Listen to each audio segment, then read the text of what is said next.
January 27th, 2022, Appcast 228, episode 228. Let's go. Of course, I have a few things to share with you guys. An evening of reflection.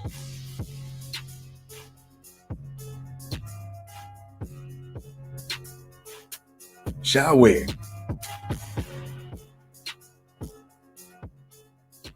Swipe left for meth.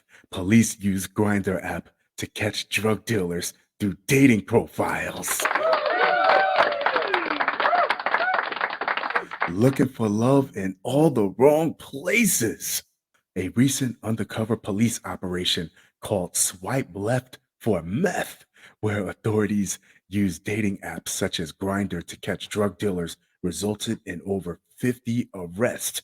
The Polk County, Florida Sheriff's Office announced the results of its 6-month-long undercover operation on Thursday. In addition to making the arrest, the sheriff's office said that it also recovered 14 firearms and seized several grams of narcotics, including methamphetamine, cocaine, ecstasy, fentanyl, heroin, LSD, psychedelic mushrooms, and marijuana. One-stop shop. The drug sales transactions all took place on 3 different social media and dating mobile apps: Grindr, Scruff. What the hell is Scruff? And Taimi. Grindr was the app with more drug sales than the other apps mentioned, the Polk County Sheriff's Office said in a press release. According to the Sheriff's Office, the undercover operation began in July 2021 when officials received a tip from the Heartland Crime Stoppers that people were using the dating app Grindr to illegally sell drugs. After receiving the tip, investigators with the Polk County Sheriff's Office created undercover profiles on Grindr and the other dating apps listed and found it was relatively easy to strike up conversations with those who were selling drugs. It's like Dateline for junkies. Chris Hansen comes from behind the trailer and asks you what you plan to do when you came here today. It was clear during the conversations and the ensuing undercover drug buys that the suspects' primary purposes for being on a dating app were to sell drugs, not to find a date. Yeah, because if you're an undercover officer, the last thing you would want is a horny meth dealer wanting more out of the relationship than just selling you drugs. Suspects are getting more creative, but so are our detectives. We're working with these mobile app companies to raise awareness and asking for their cooperation during our investigations, Polk County Sheriff Grady Judd said in a press release. The good news is we found that some who were on the dating app were reporting illegal drug sales when it became apparent to them, and the mobile app companies were banning some suspects attempting to sell drugs. When we find drug dealers, we put them in jail.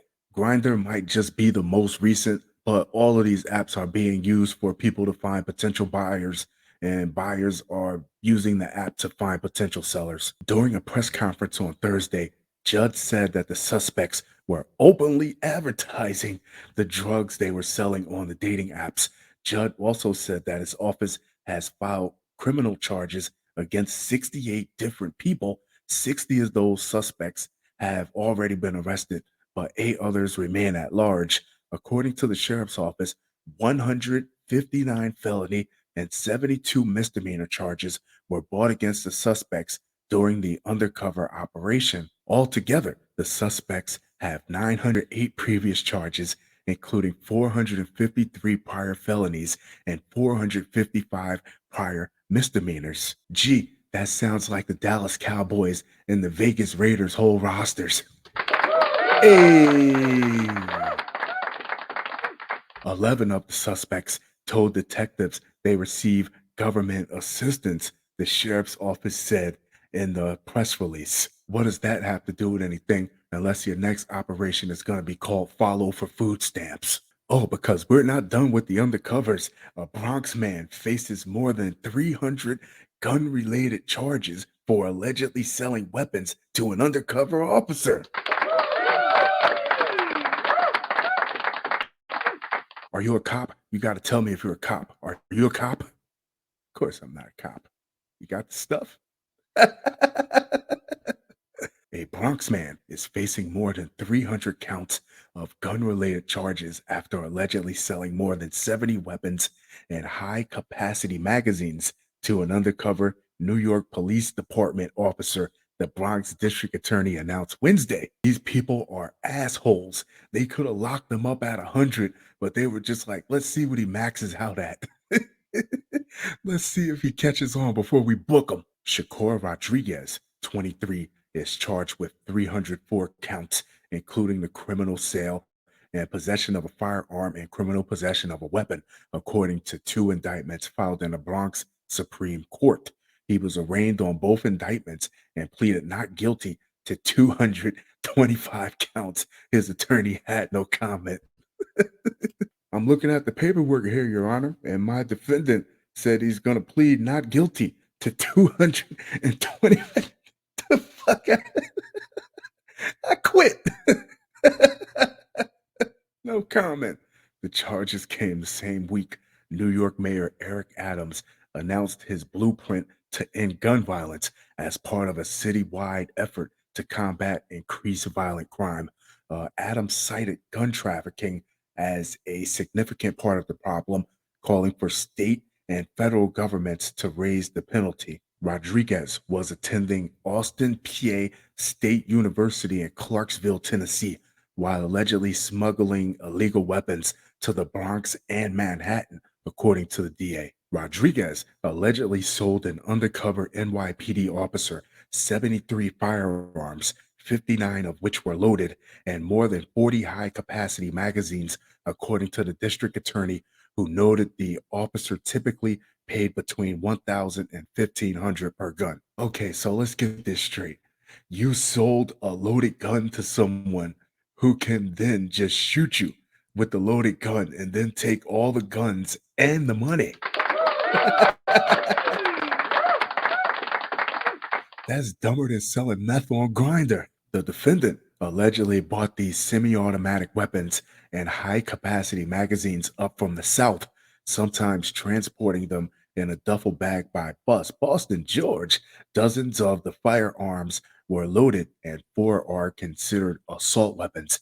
The NYPD worked diligently to intercept these deadly weapons before they hit our streets, Bronx District Attorney Darcel Clark said in a statement. Bronxites are dying from gunfire, and we cannot tolerate one more illegal gun in our community. Bronxites? Really?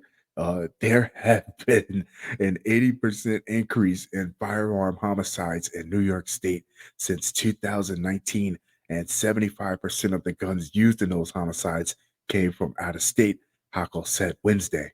In the case with the meth and in the case with these guns, these people are lucky they only bumped into police officers because they're making horrible decisions, and it's only a matter of time before you bump into somebody that would just probably kill you or rob you and leave you missing somewhere. Oklahoma man gets stuck inside Aldi after lone employee leaves.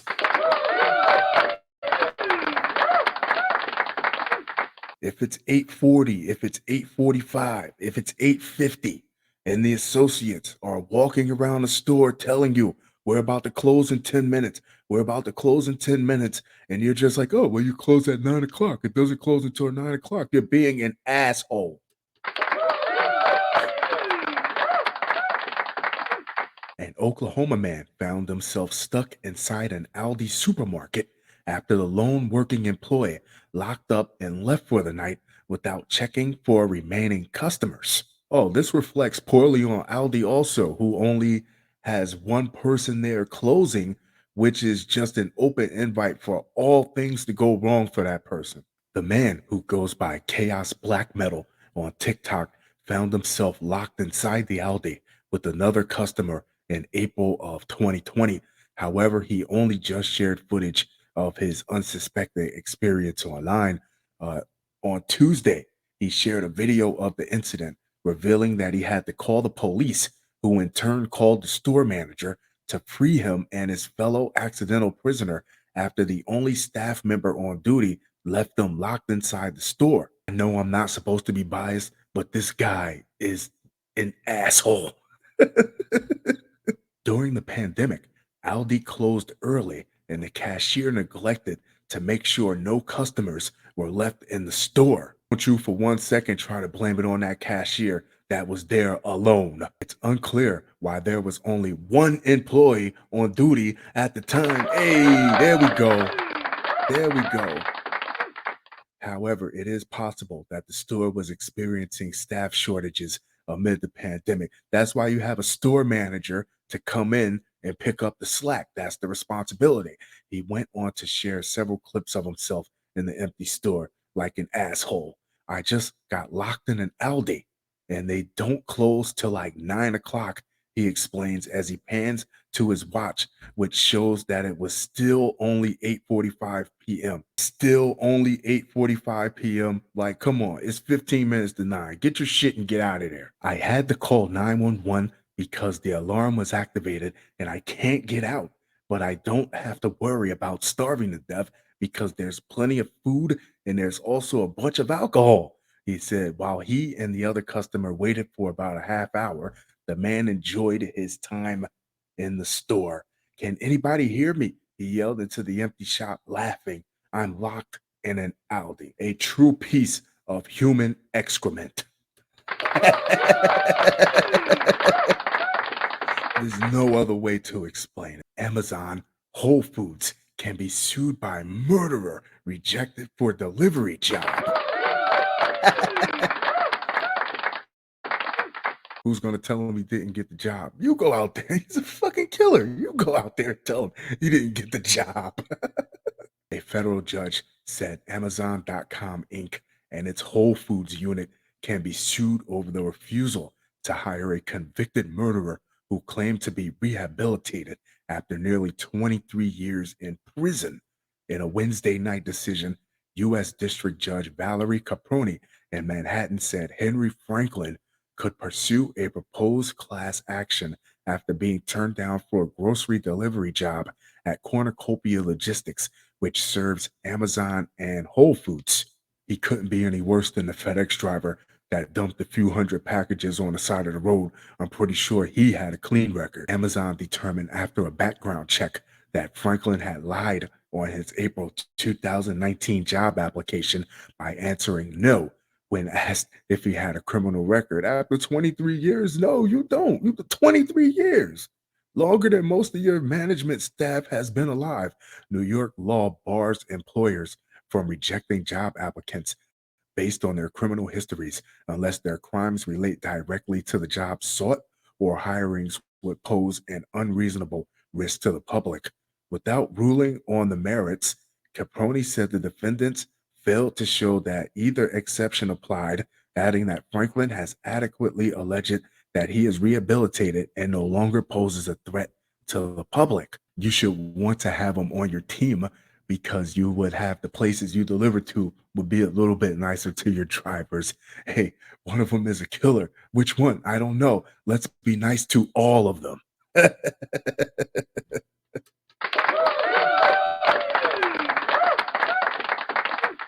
Fun show. Fun show. Fun show. That being said, I'm going to wrap this one up, but I'll be sure to talk to you guys very, very soon. Adios.